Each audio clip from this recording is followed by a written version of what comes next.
J'aimerais savoir, est-ce que depuis vous avez appris que Franck Etienne a été licencié du journal Le Rassemblement, est-ce que vous avez approché le gérant, M. Kamo Kwasi, pour avoir les véritables raisons? Mais nous n'avons pas besoin d'approcher M. Kamo Kwasi. Franck Etienne a été licencié, lui a donné ses heures de travail. M. Kamo Kwasi a dit à Franck Etienne que s'il maintient sa candidature, il va être licencié. Et on a les éléments pour prouver. Voilà. Donc on sait ce que M. Kamo Kwasi pense. Ce n'est pas passé en un jour. Les pressions ont commencé depuis le mois de mai. C'est d'abord le rédacteur en chef de Journal Le Rassemblement, notre grand frère Masdomi, qui était le premier à recevoir Franck Etienne pour lui dire: le directeur général dit de te retirer au profit des gens de Koubali, sinon c'est pas bon. Ensuite, Franck Etienne a été reçu par M. Kamo Kwasi, qui lui a dit pourquoi il allait le licencier. Donc on n'a pas besoin de discuter. Qu'est-ce que vous voulez qu'on dise à M. Kamo Kwasi? Les raisons vous l'approchez. Mais les raisons, il lui a dit. Il lui a dit que c'est parce qu'il est candidat. Sinon, Franck Etienne n'a pas dit licencier pour un autre motif. Voilà. Donc, M. Kamo Kwasi est là, vous êtes journaliste, au lieu que vous attendez du secrétaire général du Synapsi, qu'il a lui demandé, allez lui demander. Il est là. M. Kamo Kwasi, pourquoi vous licenciez Franck Etienne? Il va vous expliquer. Moi, je ne perds pas mon temps avec des gens qui n'ont pas de respect pour la presse, qui n'ont pas de respect pour les journalistes. Je ne perds pas mon temps avec des gens comme ça. Des gens qui pensent que parce qu'ils sont... on leur donne de l'argent, quelqu'un leur donne de l'argent pour aller payer l'imprimeur, pour aller payer les ordinateurs, ils peuvent faire ce qu'ils veulent. Moi, je ne perds pas mon temps avec des gens comme ça. On a les preuves que M. Kamo Kwasi a licencié Franck Etienne parce qu'il voulait être candidat. C'est tout. Maintenant, si vous n'êtes pas convaincu, allez lui poser la question. Quelqu'un d'autre? Oui? On peut avoir les preuves que M. Kamo Kwasi a mal licencié. Les raisons qui font sa démarche, est-ce que vous avez toujours les preuves? Nous avons les preuves, mais les preuves que nous avons, nous les réservons au juge. Parce que je vous ai dit que nous allons avoir ton issue judiciaire à cette affaire. Nous ne faisons pas une formation seulement pour l'opinion, non. Nous allons saisir le juge du travail d'abord, pour licenciement abusif. Ensuite, le juge civil, pour les violations des droits de Franck. Donc, nous avons les preuves contre M. Kamo Kwasi, et ces preuves-là, nous les réservons au juge, pour le moment. Maintenant, si M. Kamo Kwasi ose contester, nous mettons ces preuves-là sur la place publique. Mais ne vous en faites pas. Voilà. Nous avons les preuves contre M. Kamo Kwasi. Et nous le mettons au défi de dire le contraire. Mais en attendant, nous réservons ces preuves-là au juge.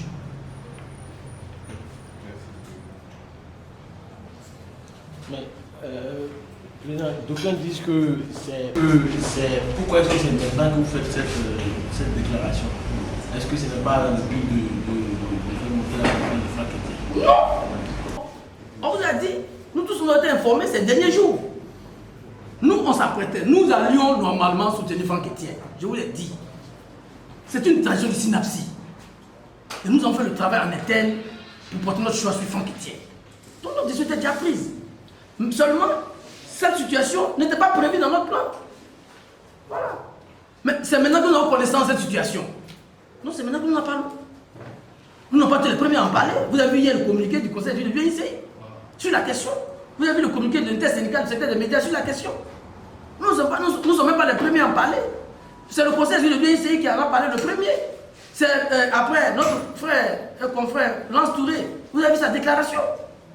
Donc nous aussi, en tant que syndicat, nous avions notre schéma, agenda par rapport à la candidature de Franck Etienne et nous l'organisions, puisque c'est demain normalement qu'il lance officiellement sa campagne. C'est à cette occasion que le syndicat devrait lui apporter son soutien officiel. Maintenant que la situation est venue se créer, c'est notre responsabilité aussi de dénoncer fermement et d'appeler les uns les autres. Parce que vous voyez, souvent en Côte d'Ivoire, quand les situations arrivent, on refuse d'attaquer à la racine. On cherche les conséquences. Le problème qui est là aujourd'hui, un journaliste a été licencié, a perdu son emploi parce qu'il veut exercer son droit d'être candidat à la tête d'une association. C'est ça qui est le débat. Et sa corporation. Sa corporation. Une association dont il a été le vice-président. On ne le veut pas. C'est ça que nous dénonçons. Donc ça n'a rien à voir avec la campagne. S'il n'y avait pas ce problème, nous ferions campagne normalement pour Franck Etienne. Comme nous l'avons fait hier pour Amers Benao, comme nous l'avons fait hier pour Feu Kriwazeli, comme nous l'avons fait hier pour Traoré Moussa. Aujourd'hui, j'entends les gens dire oui, le synergie ne va pas de position. Mais quand on a pris position pour eux hier, ils ont dit quoi? On a pris position pour eux. Donc aujourd'hui, on ne peut pas nous complexer avec ça. Nous apprêtions en toute responsabilité à faire la campagne de la liste de Franck Etienne. Ce problème, ce n'est pas nous qui l'avons créé, c'est M. Kwame Kwasi qui l'a créé. Voilà. Donc M. Kwame Kwasi doit être mis devant ses responsabilités. Et j'appelle vraiment les journalistes à ne pas prendre cette affaire à la légère. Je dis toujours, ça n'arrive pas qu'aux autres. C'est tous les jours qu'on nous licencie pour des raisons et des motifs fallacieux qu'on cache souvent derrière des motifs économiques. Mais parfois on connaît les motivations des gens. Mais aujourd'hui, M. Kwame Kwasi s'est dévoilé. Il faut le dénoncer publiquement pour que plus jamais cela n'arrive en Côte d'Ivoire à un journaliste. Je voudrais savoir à quand date le licenciement. Le licenciement, selon les informations, date de fin juin, début juillet. Fin juin, début juillet. D'après les informations qu'on a eues. Fin juin, début juillet. Quand je crois que Franck a résisté et que finalement il a déposé formellement sa candidature, je suppose. Bon, ils ont dû lui dire, écoutez, comme tout en tête, bon, va te faire voir ailleurs. Alors, moi j'ai une question qui est d'un autre volet. Est-ce qu'avec le licenciement de son journal ou les excès en tant que journaliste, est-ce que ça aura un impact sur sa candidature, sur sa personne en tant que candidat à être l'UNICI? Non, il n'y a aucun impact. L'UNICI, c'est l'Union nationale des Côte d'Ivoire. Et vous savez qu'il y a même des journalistes indépendants, il y a des freelances. Donc, on n'a pas besoin forcément d'être dans une rédaction pour être candidat à l'UNICI. Il suffit d'être membre. Et Franck est membre de l'UNICI. Franck était vice-président de l'UNICI jusqu'à un passé récent avant qu'il ait démissionné de l'UNICI nationale. Mais je peux vous rassurer, depuis qu'il a été licencié, il a trouvé du travail ailleurs. Voilà. Je peux vous rassurer. Donc Franck, aujourd'hui, c'est parce que vous n'êtes pas très curieux, mais vous aurez vu que sur la liste qu'il a déposée, il n'a pas déposé en tant que journaliste au rassemblement. Il a déposé avec un autre média. Donc Franck a trouvé du travail ailleurs. Parce que c'est un garçon brillant. C'est un professionnel reconnu et aguerri. Nous, il a déjà trouvé du travail. Mais même s'il n'a pas trouvé du travail, ça n'aurait eu aucun impact. Parce que la présence sur une liste à l'UNICI n'est pas liée à avoir une rédaction en permanence. Un journaliste peut être un journaliste indépendant qui collabore avec un ou plusieurs journaux, nationaux comme internationaux. S'il arrive à démontrer sa qualité de journaliste et qu'il a la carte, journaliste professionnel, et qu'il a la carte de l'UNICI, il peut être candidat. Maintenant, est-ce que ça va jouer sur son moral? Je ne sais pas, mais en tout cas, le Franck que j'ai vu jusqu'à hier soir, il était déterminé, il continue de faire sa campagne, il continue de faire ses rencontres, et il ne m'a pas l'air vraiment abattu par cette situation. Et nous aussi, nous sommes dans cette situation. Nous sommes dans cette position de combat, pour dire que nous ne nous laissons pas intimider. La campagne va suivre son cours, nous allons finir tranquillement la campagne, et après la campagne, quel que soit l'issue de la campagne, nous, M. Kwame Kwasi, va nous sentir. Excusez-moi, ce que je voulais juste ajouter sur ce que je vous ai dit, parce qu'en Côte d'Ivoire, quand les situations se créent, on laisse faire. Mais c'est quand on en parle, quand les gens touchent la vérité du doigt, que les gens s'excitent. Comme si ce qu'on disait était mauvais et qu'ils ne savaient pas ce qui se passe. Les résultats de la médiation dont je parle, qui sont avec Traoré Moussa, mon ami, président sortant de l'UNDC. Ces résultats-là, je dis ici, je ne parle pas au nom de ce comité de médiation qui est déjà dissous, mais en son temps, au nom de ce comité de médiation, j'ai rencontré les autorités de ce pays, qui sont nos autorités, pour qu'ils interviennent auprès de Traoré Moussa, pour qu'ils publient les résultats de cette médiation, pour éviter la situation que nous vivons aujourd'hui. Les gens ne nous ont pas écoutés. Ce que je voulais éviter là, c'est ça qui est là. Je suis allé les voir, les autorités, au nom du comité de médiation. Voilà le travail que nous avons fait. Voilà le résultat, je leur ai donné ça. Et ces résultats-là, je les ai sur moi. Si les gens veulent qu'on les mette sur la place publique, au moment venu, on les mettra sur la place publique. C'est ça que je voudrais dire. Bon, alors je voudrais, parce que depuis que cette affaire a commencé, M. Cramo tente de faire croire que Franck était un collaborateur extérieur. Quand je vous ai envoyé une attestation de travail que le directeur de publication a signé au nom de M. Cramo en novembre dernier pour lui permettre de faire sa CIJP. Et j'ai son bulletin de salaire. Je ne vais pas vous donner parce que c'est des informations confidentielles. Mais on ne donne pas un bulletin de salaire, on ne déclare pas quelqu'un à la CNPS alors que c'est un collaborateur extérieur. Il faut que les gens arrêtent. Il faut que les gens arrêtent d'infantiliser les gens. Franck Etienne fait partie même de l'équipe qui a conçu ce journal. Il a été le chef de service politique.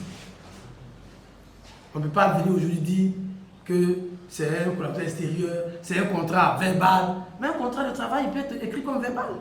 Si M. Cramo continue, il ne sait pas. Parce qu'il a fait l'armée seulement. S'il ne sait pas ça. Mais un contrat de travail peut être écrit ou verbal. À partir du moment où il y a un lien de subordination et un salaire, le contrat est établi. Mais ce document même là montre clairement, hein, je vais vous le lire. Je sous-signe Kwasi Cramo, directeur général de la société des éditions du Rassemblement.